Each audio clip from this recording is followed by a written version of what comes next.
Hola, ¿cómo estás? And welcome back to the Cerveza Boys. We don't know what episode this is. Maybe it's 19 or something like that. But look, we got to talk about 275, man. That fight between Prochazka and Teixeira truly changed me. Um, and Was it the great? Was it one of the greatest of all time? No, Was it? no, it was the greatest fight I have ever seen in my entire life. It was truly the greatest fight I've ever seen in my entire life. But it was the buildup. I watched every embedded, and I'd watched some of Yuri's YouTube channel, I guess.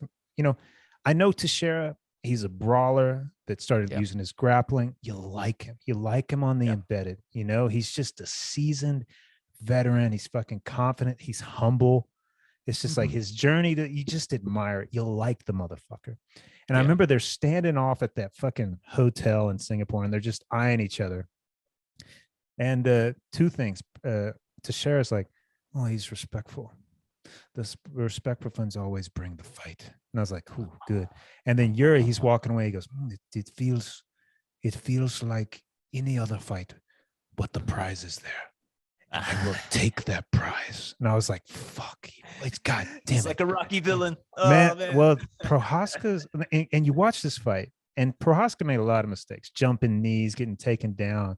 But he endured. It was the greatest fight. It was such a back and forth. He's down, he's up, he's going to knock him out. He doesn't, he's not going to knock, and he pulls off the submission at the end. But the whole time you're looking at him, and I realized that corner is not saying you lost that round. It didn't matter. Yeah. Prochazka is there like, I have 25 minutes to finish you. That's it. I've got 30 seconds to finish you. That's the mindset. He does not care if he wins or loses the round. He's going out there to fight you. Yes. That I haven't read the Five Rings in a long time, but they talk about, I think it's like the void in that book. And I think the void is just no anxiety, no depression, no thinking of the, he goes, I don't think in a fight. I don't overthink. I just fight. And it's like, he was truly in the ether. It was fight. It was incredible. Yeah. That fight, he truly has the warrior mentality, because that fight could have ended 5 times.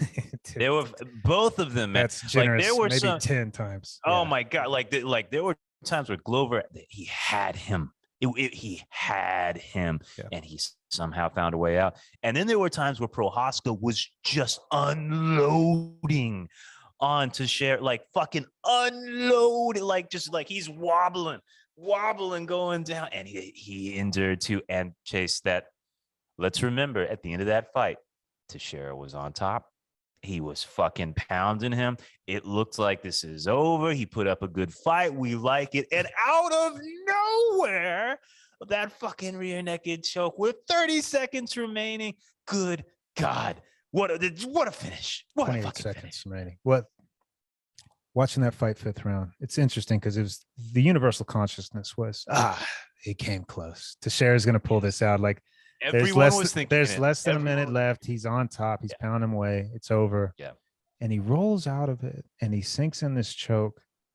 And I just remember seeing the embedded, watching Yuri's channel. I'm like, this guy's mindset's different. He's not concerned with winning. He's concerned with fighting. Just the essence of fighting. Like, there was no concern that the time's running out. He was just in the moment. He is the only fighter in the world that could pull that out. And when he got that choke, I was shocked, but I wasn't. I was like, oh my God, he won.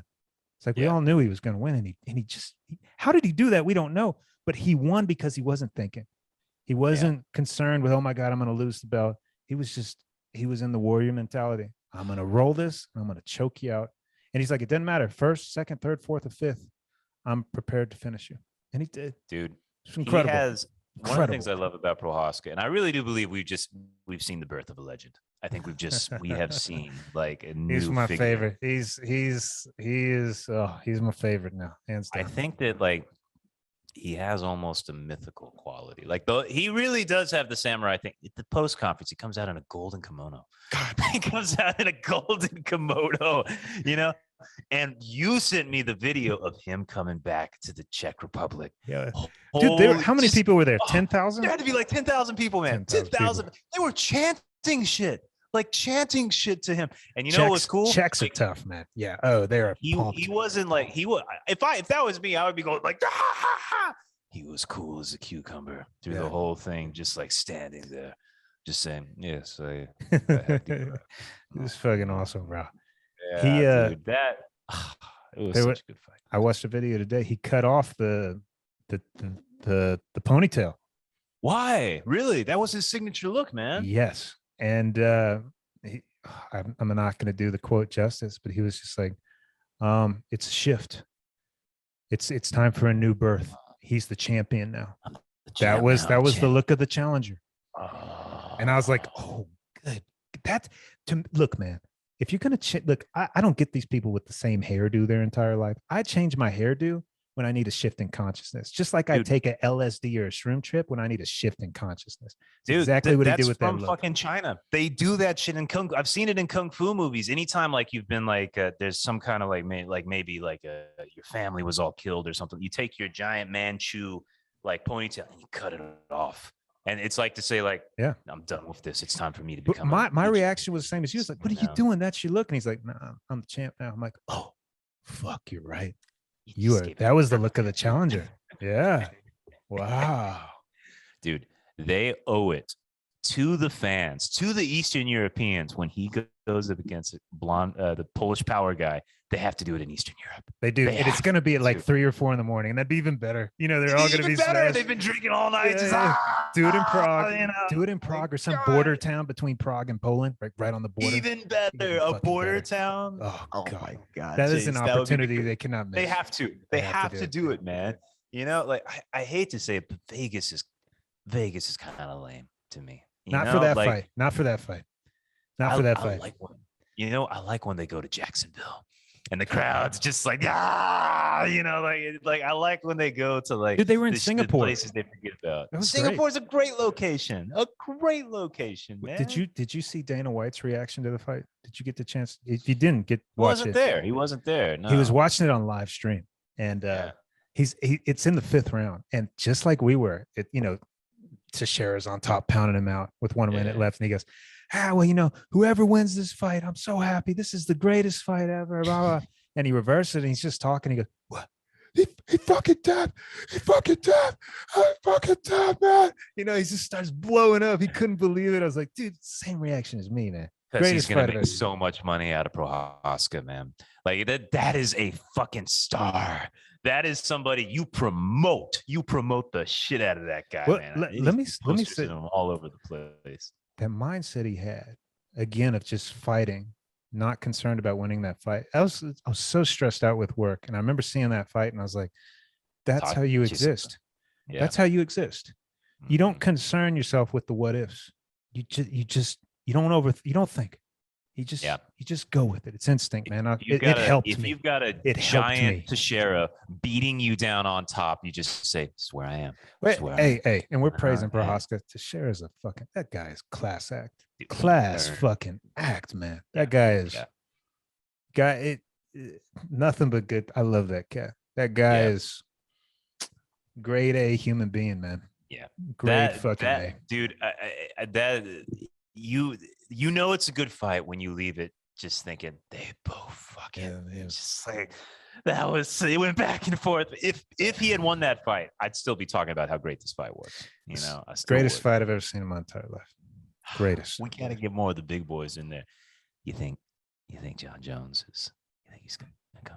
You think he's coming? I'd love to see that. If I don't think he's coming back down, but that would be a great fight. Yeah. Well, look, let's stick to the card, man. So, all right. What's the little Weili, dude? You know what? How about that, man? I'll give Weili this because in the embedded, the same shit she said when she got knocked out by Rose. Time difference, travel, same time as China, right down the road. She looked good. She pounded her out. She took her down. That's what you do to a fucking good striker. You take them down, you beat the fuck out of them, and when they get back on their feet, you throw a spinning back fist and you knock them out. She looked good. Beautiful spinning back fist. It was gorgeous. It was absolutely gorgeous. No shaved head. Hair's growing back out, which is good because that face is way too manly. She needs the longer hair because then she's kind of attractive. Yeah. You should see the crowd went crazy for him, man. Because there's a lot of Chinese people in Singapore, man. They're fucking crazy. She's in the title fight now. She's gonna fight for the title. She's in. Yeah. Fucking. Of course she's gonna get it. She's gonna take it. Spinning back fist knockout the other former champ, you get a title shot. That's just how it Compared works. to the other fight they had, you remember that fucking bloody war they had, man? Weili looked better than before. She's ready to go, man. You know. And speaking of fucking ladies, man, Valentina, she had a close call there, man. That was a little closer than I thought. That fight, you know, it was interesting because it was interesting because the other chick was stronger. Valentina could not maneuver her on the ground. That chick did what she wanted with her on the ground. The headbutt hurt her, but I didn't see like a killer instinct. If she had any type of aggressiveness, that Santos, if she she looked, it's almost like she was just sleepwalking through it. She was stronger. She got the upper position, but the stand up, it was just like, she didn't do fucking shit. She didn't do anything on top. If she would have thrown a couple more punches when she was on the ground, she'd be champ. Because she clearly could have won 3 rounds. She won 2, no doubt. And 1 was in question, and 2 judges gave it to Valentina. It's just like, I thought Santos was going to win. I think we all kind of thought that, but I can see how it could split decision the other way. Yeah. She wasn't aggressive enough. I guess she busted it. I mean, she did bust her fucking eye. I mean, she's got to have surgery, but still, you're in a title fight. Fucking act like it. Fucking just throw punches on the ground. Try to kill the chick. You were winning. Let me tell you, Chase, this is something we got to do in the future. We got to put money on some crazy underdog fight one time. Just like $10 on like some, just, you never know. It's like that Amanda Nunes fight. You know what I mean? You just might as well do it. Just $10 on just one crazy underdog fight. Cause the odds were crazy in favor of Valentina. And I was just like, God damn, like what if just every UFC you had one wild card, one just, maybe. What? So my question is, so Valentina wins the split decision, and afterwards she's looking at other fights. Yeah, she's moving forward. I'm not repeating that one ever again. Yeah.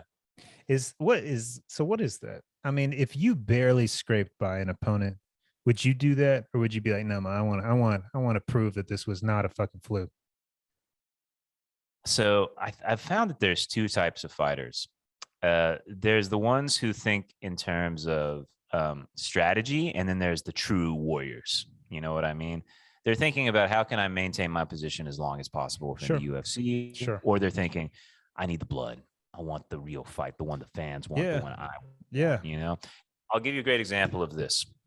Aljamain Sterling. Yeah. What a fucking pussy. Champ.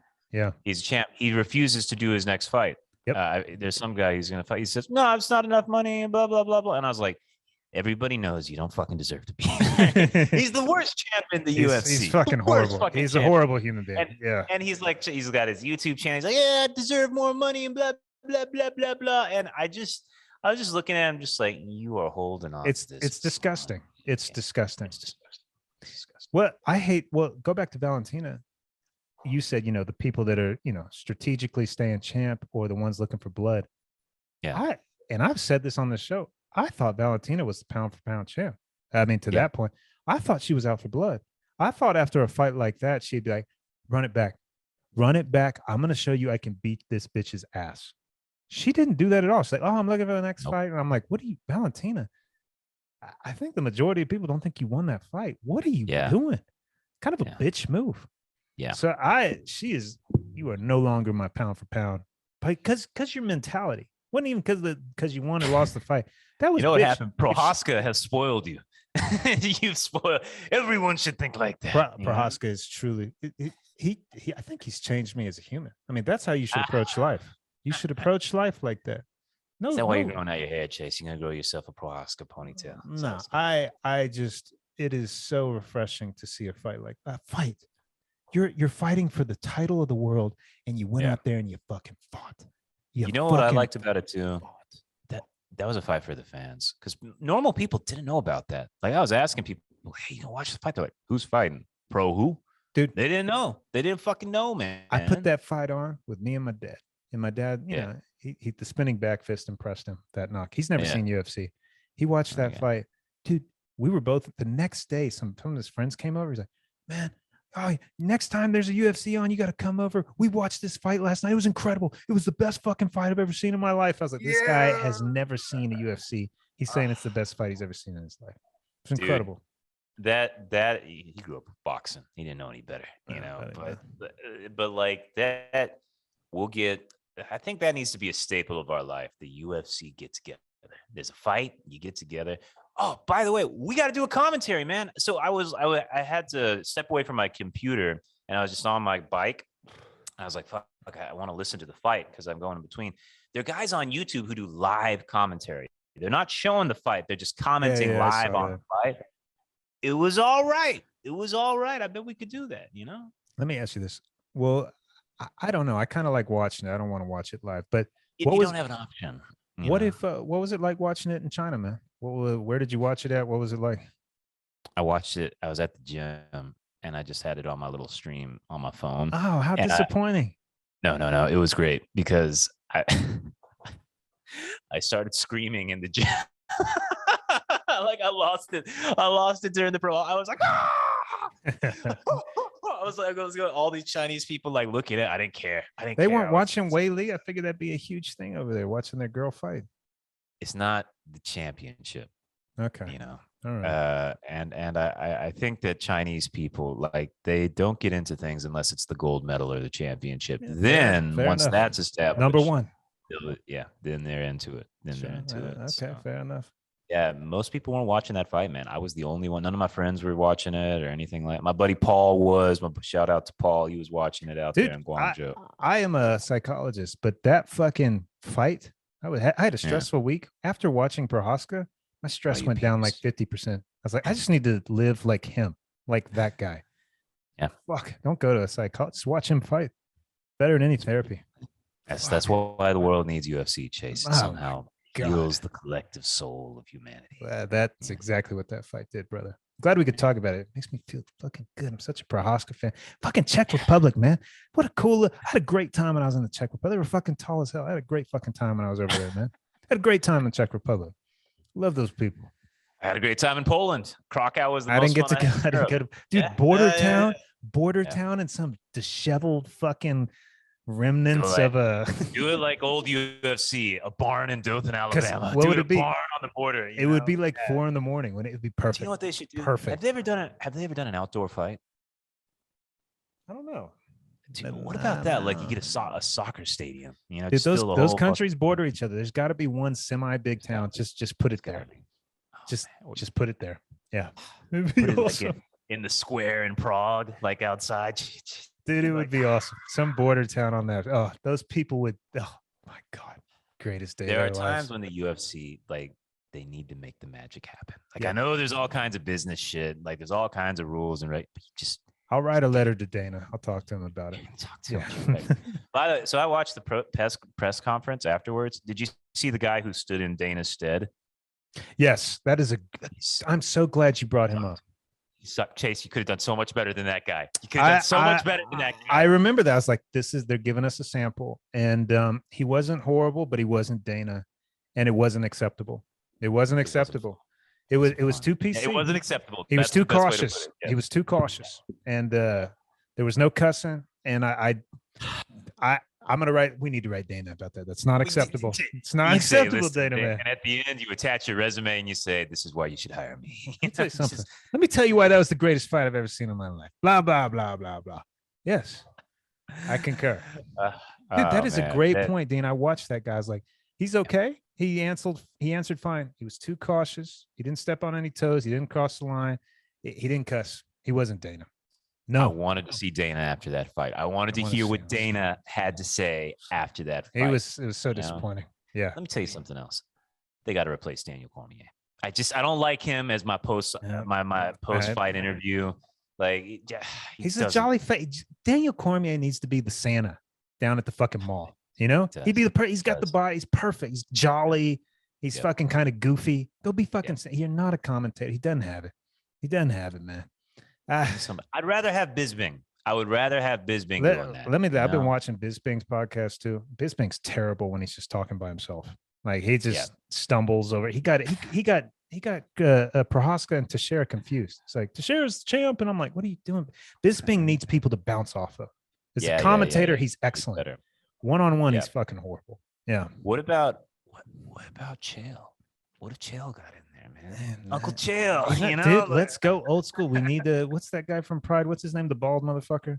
Oh, Bas Rutten. Yeah, he was the best. I loved him, man. Bas was fucking great, man. Yes. Yeah. Bring him back, man. Get some quality in there. I guess they just, you know what? It's hard to find a coherent fighter.